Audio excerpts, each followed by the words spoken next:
Hello, my dear artists. This is Maria Grossbaum from Abyssimo with a new free tutorial for you. We are looking right now at one of my latest paintings. It's called The Music of the Ocean, and I received a lot of questions about this, and I've decided that it'll be just easier if I put together a little video for you. And now let's talk about materials. Don't worry if you don't have everything I'm using. So here is watercolor paper, 300 gram. I've never tried this particular brand, so it's all new to me. I'm going to use koi watercolors because they have beautiful metal pigments, or maybe simple ones. I know this looks awful. This is an old set of Korean watercolors. It's called MUNGYO.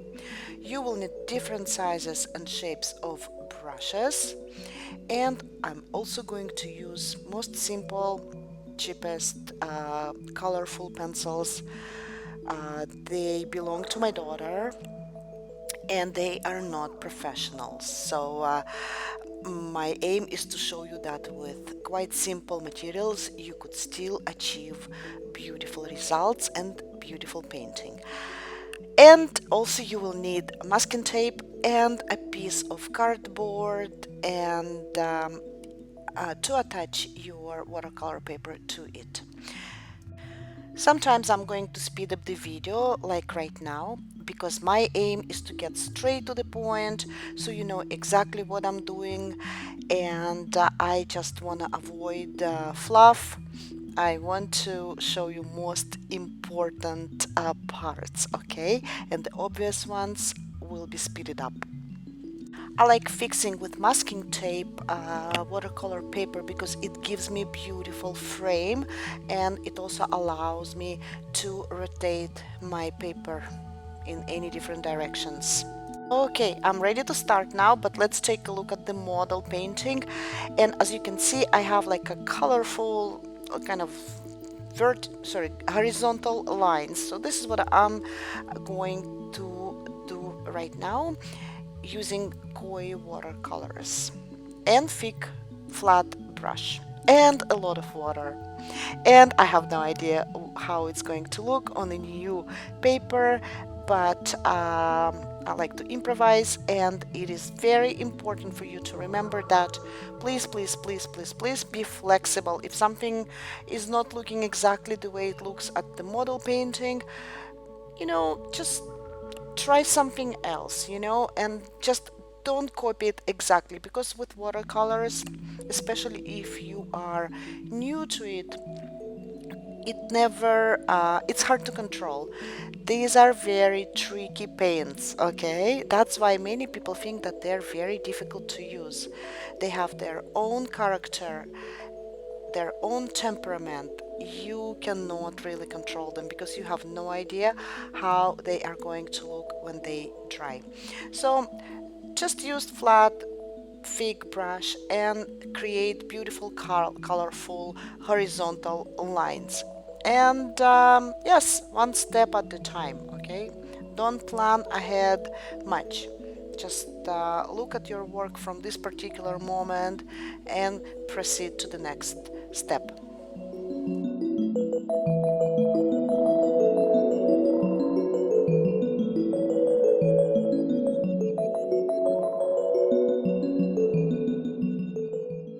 I'm not really sure if I like this paper. It doesn't have prominent texture like the paper I used to work on. It's okay though, but I don't know, it just makes my colors quite pale. I think it absorbs pigment a lot, but it's okay. You know what?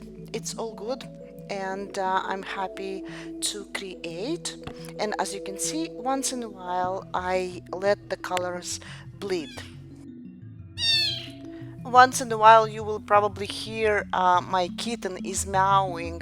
He's really tiny, he's less than a month old, so he needs my attention, and he's really trying, he's pushing the microphone. Oh, come on, dude. Let me work. Let me tell people how I paint. Please. Oh my god. He wants to be involved in a creative process. Okay, the kitten ate and hopefully he's going to fall asleep soon and won't meow directly to the microphone. So let's go back to our project. And what is really important for you to remember is to avoid muddy look. Okay, therefore I suggest to start working with light tones and then add darker tones.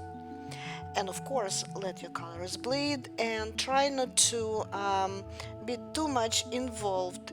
Um, in other words, don't try to control too much your process. So let watercolors do the job.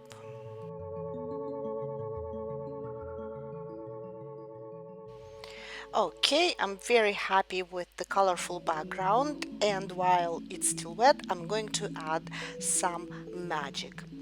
And the magic will be added with metal pigments, and I'm going to create dots.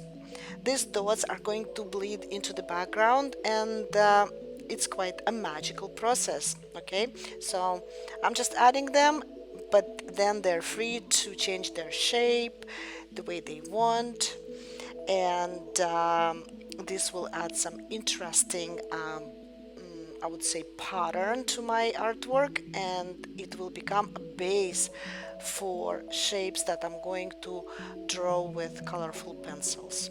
Okay, now I'm using metal acrylics. I'm sorry, I'm using metallic pigments of the koi water colors. If you don't have koi or if you don't have metal pigments, no worries, you can try adding just the regular watercolors. Okay, just make sure that you achieve a contrast. Another thing, if your background is already dry, no worries, just use water spray on the top and then create your dots. Of course, if you choose to create dots, okay, this is only my suggestion. I'm just showing you my process, okay, but again, you don't have to use my exact steps, but my aim here is to inspire you and to share. Okay, as you see, I'm not trying to control the way the colors bleed, and I want to avoid a situation when the painting is overdone.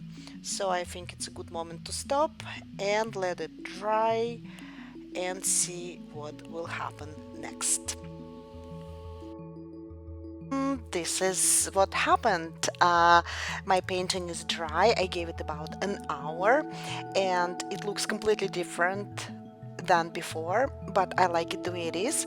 And you could also see blinking effect of the metal paints.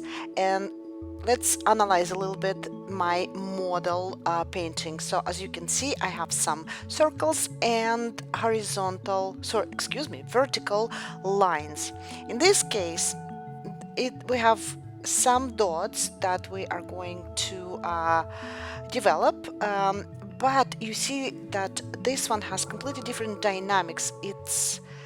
Yes, I'm still not sure really about the orientation. Maybe it should be this way, or maybe it should be the other way. Yes, probably this way. Anyway, what I'm trying to say is that I'm not sure that vertical lines here will be a good idea. I really want to emphasize this beautiful flow. Yes, just like the angle of this strange um, shapes that I've created. Okay, so similar technique, although the orientation of my drawing is not going to be vertical, but it's going to be, I don't know yet what exactly it's going to be. And for this step, we will need colorful pencils, and I showed you that I have quite a few, but I'm going to choose just the ones that I think will work the best. So it will be a family of all the warm colors like red and purple and orange and yellow, and yes, the orange and the yellow, and also the bluish darker tones like burgundy and maybe some brown, dark purple, dark blue. I think this is good enough for start. Yes, and the red ones. This is what I'm going to use. So let's start. My idea is quite simple. I'm just going to outline some obvious shapes, and I will start with the yellow ones and I will add orange contour.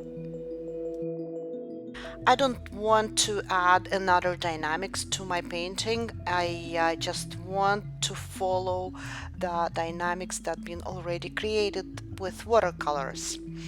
So my suggestion for you to you is keep it simple.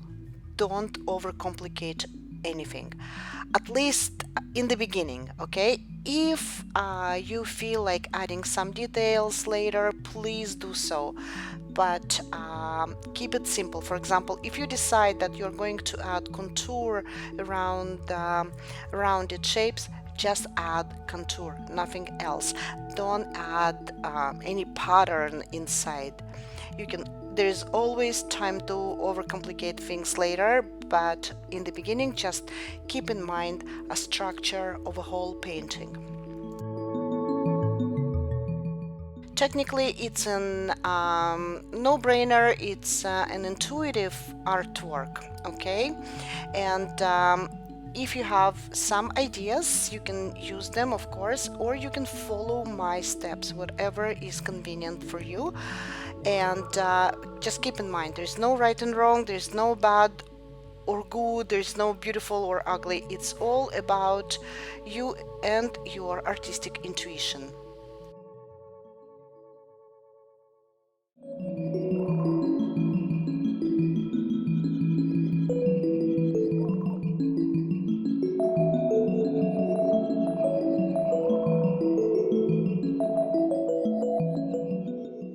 Let me try and put it in other words one more time. So, for example, you have a cluster of similar shapes.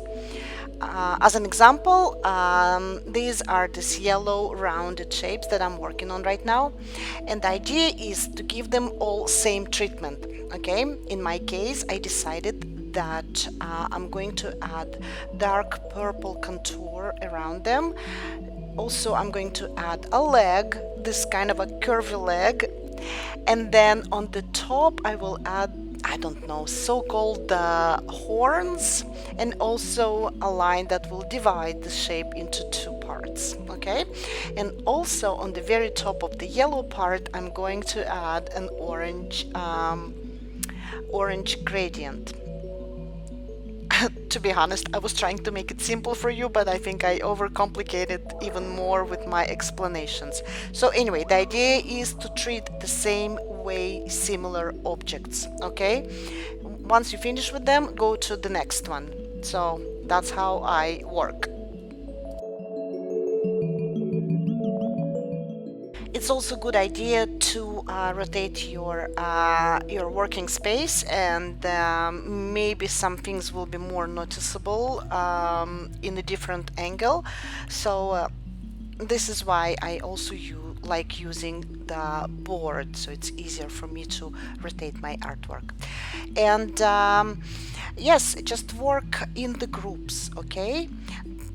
Don't underestimate the power of line. Line itself could be an absolutely beautiful detail, and it adds so much to the artwork. So this type of intuitive drawing is a good example to explore a power of line.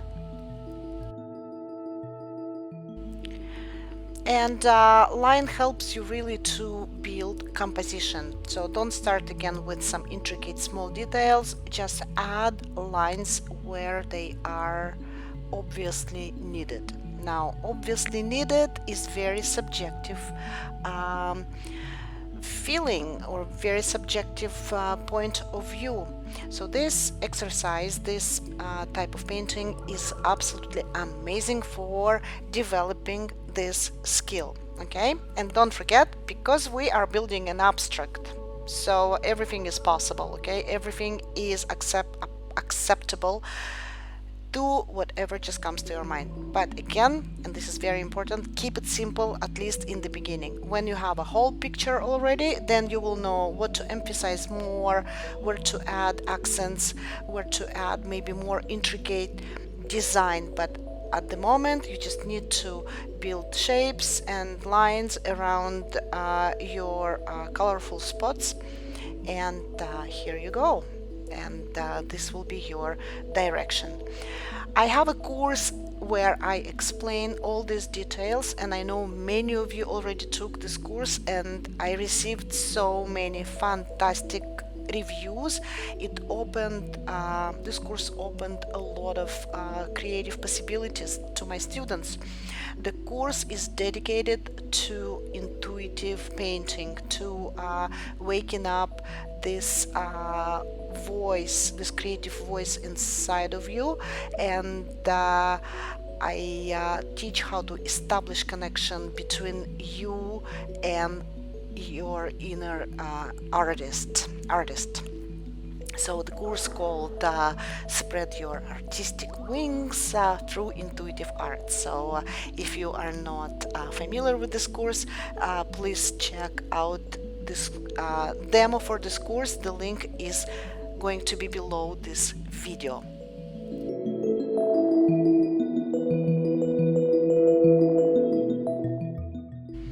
Well, I think we are getting here somewhere already, and I started to like my painting even more. So adding some details and deciding on how I'm going to treat visually my clusters. Okay.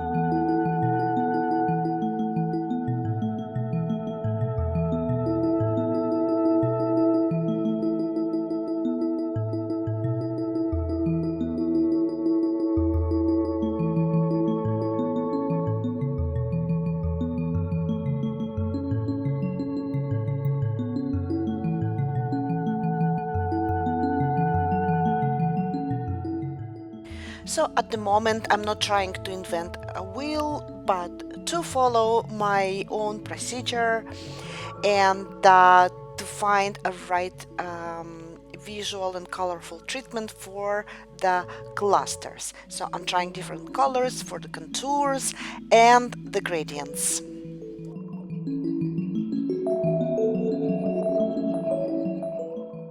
And now I would like to try something new and to continue existing blue lines. I think it will complete visually my composition and will add an interesting dynamic effect.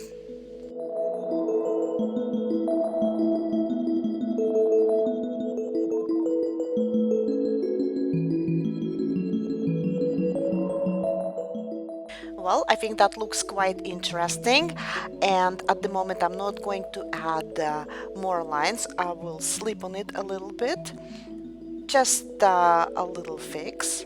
And at the moment I don't have a solution, what exactly I'm going to do with these blue lines, but I will continue to work on different area of my artwork, and then I will come back to this unfinished area.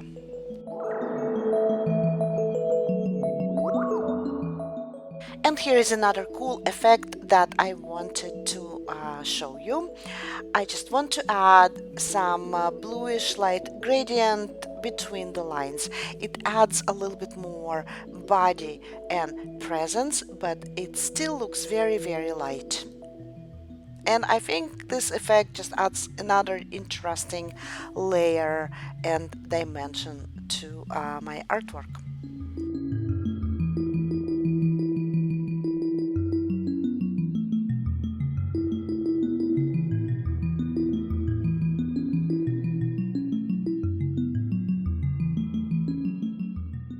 Well, adding gradients between lines is a good idea, and I will do same thing on the upper right area of the painting where I left only blue lines, and now I want to add an orange gradient.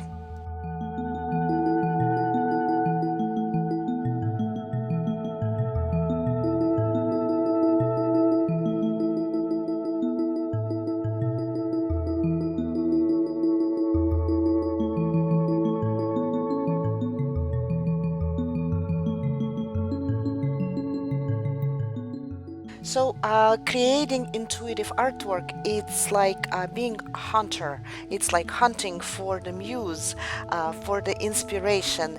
For example, you try something out and then you look at the general picture and you think, okay, do I like it or not?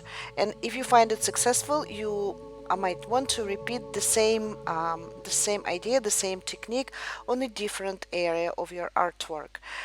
But what is important to remember is to work gradually to cover the whole painting, with different ideas and techniques. Okay, in other words, don't work and create intricate details only in one area of your artwork. So just kind of build it up everywhere, okay?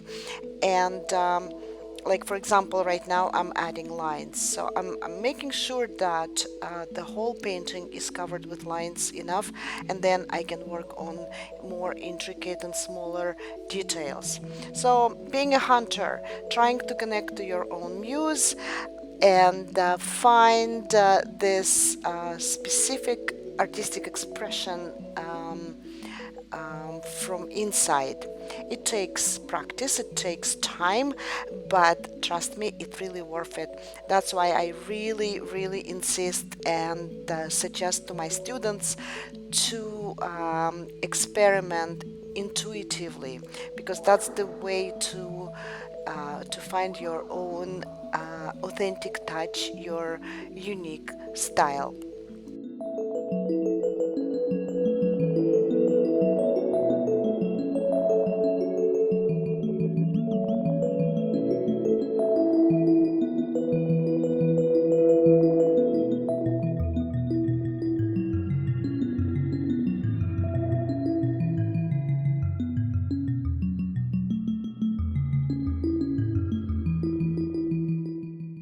And right now I'm going to speed up video even more because you know my methods and my ways, to work intuitively.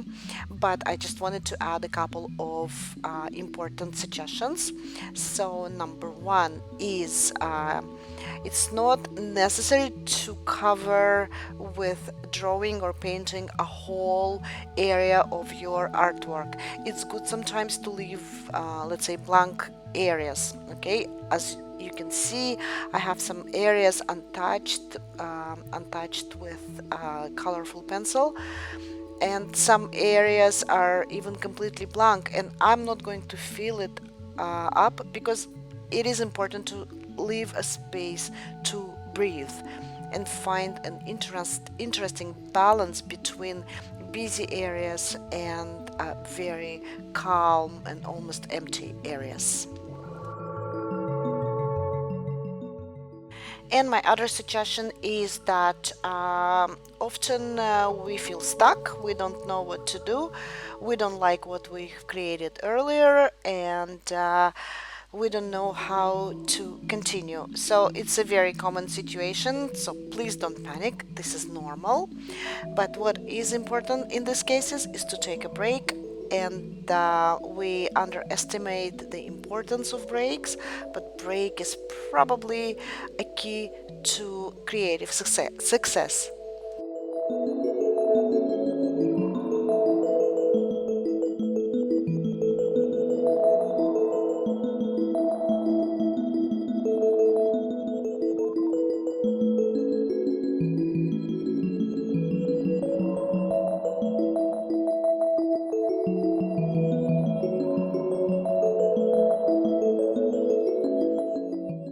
It is totally normal to leave your artwork aside when you feel stuck, and trust me, even if you will continue in a few days, you will have a fresh look, you will have a fresh ideas, and your appetite for creating will come back.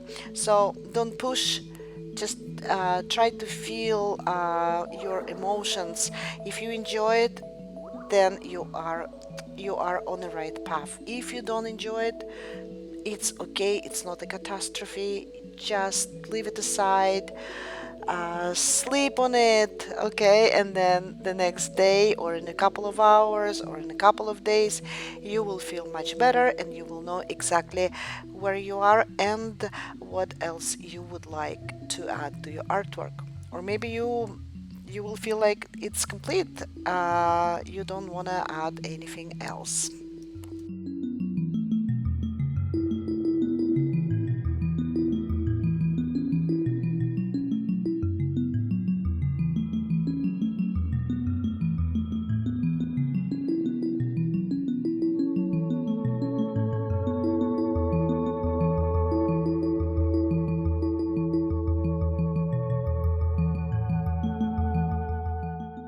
Well, I think I'm very close to the end of my creative search, and I'm quite liking my artwork. Maybe tomorrow I will take another look and will add a couple of more details, but technically I finished.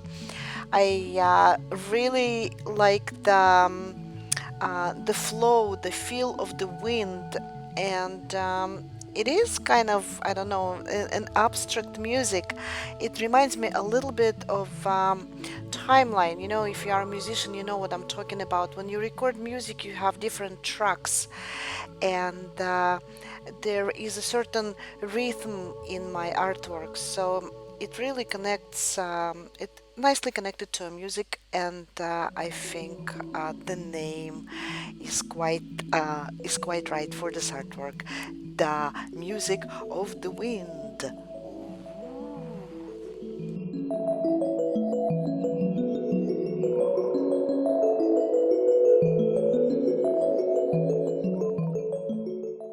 You also might want to try and use white pencil, because it adds like a it works really well in the darker areas, and it makes sometimes gradients more smooth.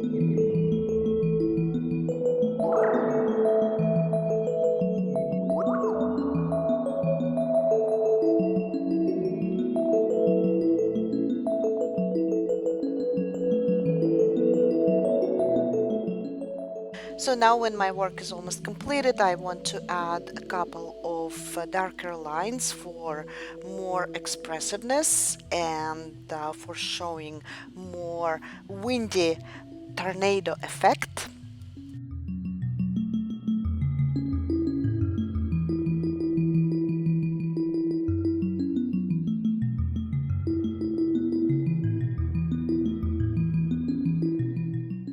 And here is my very, very, very, very favorite part, is to take off the masking tape and to see a beautiful frame, and to see my work completed. Now you have to be very careful. Sometimes you destroy a little bit paper, so move slowly. Yeah, here we go. You see, I some of the paper got torn, but that's okay. It's all part of the process, okay? But of course, if you work on a commission artwork, then you have to be very, very careful and make sure that your paper is in a good shape.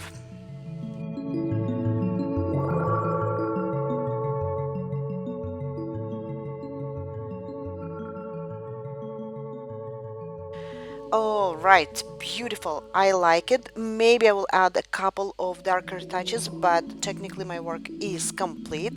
I like that it has some white areas, not just on the frame areas, but thicker ones, similar to my first artwork. Now, it looks in the same. I mean, both works look like they belong to the same series, but definitely, there is quite a lot to explore, and I'm thinking about creating a whole series of paintings that I want to call the music of nature. So my previous one, the very first one, was a music of ocean. This one is a music of the wind, and I will just continue playing, and I will see where it's going to take me. But this is the main look. So some interesting splashes and washes of the watercolor, and some interesting drawing on top with the pencils, with very dynamic and curvy lines and some circles. Okay, I'm open to any suggestions. Maybe I can create a music of the forest or music of the mountains. I don't know. Okay, maybe you will create something like this, and uh, please share your results. Maybe you will take it to a completely different style or different direction. I'm here only to give you an idea. Okay, so now, even that my painting is quite complete, I'm just adding a couple of darker accents to make it look a little bit more sophisticated, elegant, and more expressive. I really hope that you enjoyed this tutorial, and I really hope that it will inspire you to create something new, something interesting. And I technically completed my artwork. Just as I said, I'm just adding a couple of details, but it's all done. So please don't be shy and share your results in my Facebook group. It's called Abyssimo Open Studio Group. Maybe this artwork will, these techniques will inspire you to explore more intuitive drawing and painting. And please check my full course about this technique. It's called Spread Your Artistic Wings Through Intuitive Arts. And subscribe, stay in touch, comment, and please don't be shy to share your experiments. Okay, so again, it was Maria from Abyssima. Happy creating, and I really can't wait to see your intuitive artworks. Check out also my other videos, and become a part of Abyssima mixed media community. Okay, I will see you there.